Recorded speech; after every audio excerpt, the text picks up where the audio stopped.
Okay, this is quite a horrific murder of a black female by the name of Lesley Luna Pantaleon by other blacks, and I, and the other one were all teenagers, by the way. 16-year-old Ta'Niya Merriweather, Erin Taylor, and Tyeshia Whisenant, and they all charged as adults.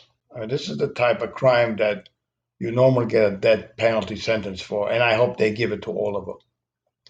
The incident allegedly stemmed from Taylor's cousin, ill cousin, purportedly taking a gun from Pantaleon, from the victim. According to the story conveyed by the Montgomery police detective Ashley Brown, the victim put out a hit on Wisehand's address, not Taylor or her cousin. Then it gets complicated. Blacks make everything so complicated. Things progressed to Pantaleon and Wisenant getting into a fight at the residence. They, the other two black defendants, and a publicly identified black teen, drove off in a vehicle. Wisenant and the black teen allegedly fought Pantaleon in the back seat. So they got into a melee in the back seat of a car. Taylor, who was the driver, pulled over, and the victim was beaten with a metal pole and stabbed, according to cops. The girls. Now, these are female, black females. Listen to how sadistic they are, violent they are. The girls allegedly asserted that the black teen boy had a pocket knife at the time. So, what does that mean? If he is being charged, he will be as a juvenile. Oh, okay.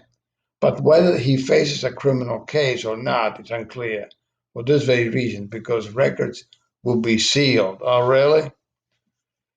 The four black teens allegedly drove off, returned to Wisehand's residence, woke up another girl, and said that they bring her to see Pantaleon's body. Can you imagine that? They drove all the way back and they dragged this other black female to go see the victim's body. But when they returned to the scene, they saw the victim's feet. The victim's feet were moving.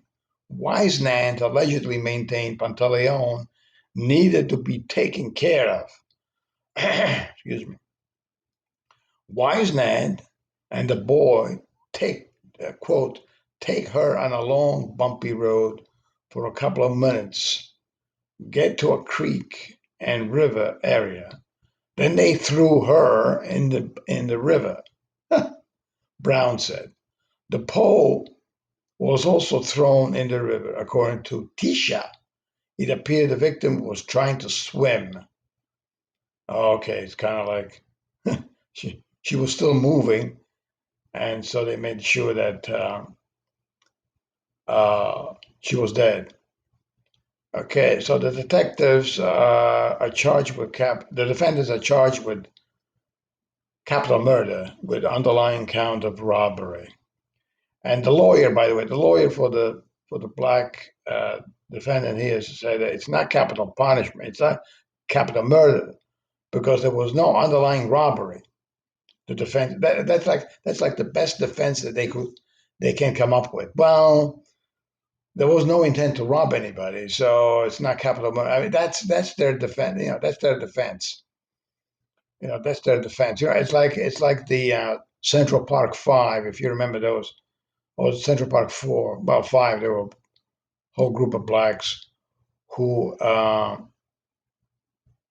were accused of trying to murder this white woman and rape her.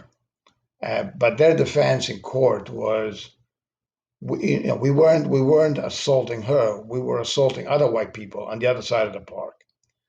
So I mean, there you go. The level of sadism and criminality in this black hoods is really mind-boggling.